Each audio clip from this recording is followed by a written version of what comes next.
Are all INFJs visual thinkers or not? You know, this question is an interesting question because there seems to be an obvious response to this and also a less obvious response to this. And I want to sort of dig a little bit deeper into these to try to see if we can come up with something insightful to say about the particular kind of relationship that INFJs have with this whole notion of the visual. The question was asked by CL Strife. I thank her for that. So, you know, the answer to this question really is yes and no. But in order to clarify what I mean by this, I have to kind of present a picture of the INFJ mind that is more, perhaps, or certainly more detailed than perhaps people are used to, or at least multiply layered than people are used to. Some INFJs, if you come across them in everyday life, some INFJs will be more verbal, some INFJs will be more spatial, some INFJs will be more visual in terms of their reasoning. So at that level, it doesn't seem that it's an INFJ privilege to be particularly visual, okay?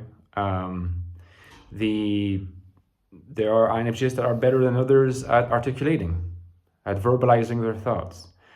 Some INFJs are better at, spatial visualization, at solving spatial puzzles, that kind of thing.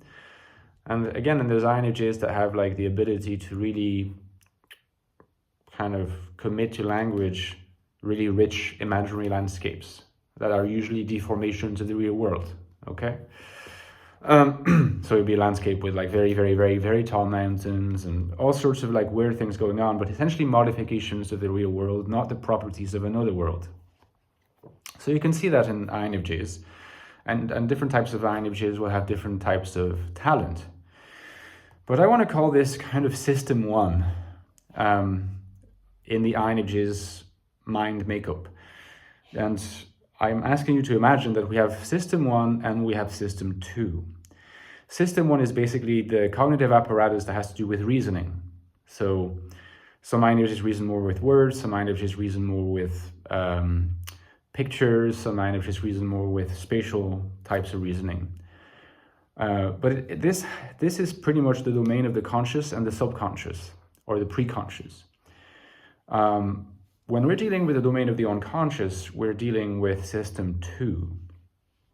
Now, if we take a Jungian approach to tackling the unconscious, then we have inevitably to introduce the notion of a collective unconscious. That is to say that when you're tapping into the resource of the unconscious, you're tapping into a universal resource, not just your personal resource. And this universal resource has, one of the traits that manifests its universality is that its structures are replicated everywhere.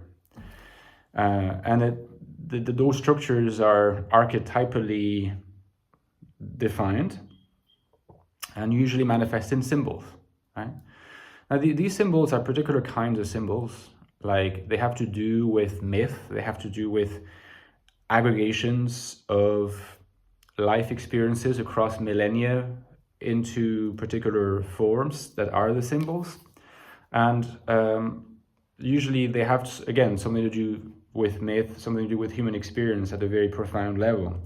And so the symbols that you may come across are, symbols that have to do with the sun, symbols that have to do with the mother, symbols that have to do with the earth, symbols like the cross, symbol like hearts. The symbolism of religion has, strong connotation to that, strong overtone to that. The serpent is another symbol. The Ouroboros is another symbol. So you have a lot of, the sword, the prince, the dragon. All these are very, very deeply embedded symbols. If you refer back to Jung's own book, Symbols of Transformation, you could discover more about these. So these are symbols that populate the collective unconscious. That is to say, the unconscious in its broader sort of conceptualization. INFJs have, INTJs too, of course, have via NI privileged access to the contents of the unconscious. And these contents are quintessentially visual in essence. You know, you think of all that I just talked about, the first thing you do is you visualize them. You don't think of them in terms of smell, you don't think of them in terms of touch. You know, the primary organ here is sight. So INFJs are going to visualize those particular symbols fleetingly at the back of consciousness on a regular basis if their NI is sufficiently well developed. And for NI to be sufficiently well developed, it needs to be allowed to operate more or less unhindered, which is why compliant INFJs, for example, also called adaptive submissive, will have less access to that. In some sense, they are locked in consciousness. They don't let the contents of the unconscious sort of invade them in a safe way, if I might call it that. Secure INFJs will, spiritualized INFJs will, and in fact, solipsistic INFJs will too. But, you know, as a defense against other things, and it is a form of maladaptive functioning in some respects, solipsism that is. But essentially, if you channel your NI function, you're going to have access to a rich symbolic landscape that can only be visualized. And then in those particular circumstances, the INFJs that in addition to that happen to be quite verbally qualified, quite verbally proficient, will have less of a difficult time translating those symbols, even though those symbols can only really be transposed metaphorically or by doing quite a bit of explanation. They'll have an easier time of doing this than INFJs that are not very verbally proficient. Which is why, like an INFJ like Carl Jung, who was very, very verbally proficient, was particularly good at translating his own access to the collective unconscious and its symbols into, you know, the language that he uses in his books and in his talks and his conferences, his articles, and so forth. So if you read the Red Book, for example, if you read Carl Jung's Red Book, you have access to all these drawings. Just look at the drawings that Carl Jung made. These are basically as faithful as possible representations of what happens in the INFJ's mind when the INFJ pays attention to what the unconscious is saying when it's knocking at the door. But often we operate with that without really knowing what to do with those symbols. Sometimes we like to write about these things to see where it goes, but it's hard to translate into the language of everyday reality, which includes the language of how to operationalize that realm of symbols into a life project, which is why it's difficult to resolve severance, for example. You know, the difference between the NI world as a distinct world and the everyday world of external reality. But according to this definition, which is a deeper and I think truer definition, system 2, the unconscious system, yes, all INFJs are very, very visual in this respect. The only difference is to what extent you allow yourself to possess the acuity necessary to access those symbols. If you have a tendency to repress NI more for any number of reasons, you'll have less access to that. The more you unrepress it, the more you allow it to operate unhampered, the more you will be able to access those symbols. Again, people might not necessarily notice that in everyday reality when they interact with you and can only see the fruits and the products of system 1. But really what's going on here at the level of the NI unconscious is deeper and truer. Let me know in the comments what you thought, guys. Give me a like if you enjoyed this video. And just, you know, if you want to learn more about INFJs, I just have 2 books that I can recommend to you, authored by myself, of course.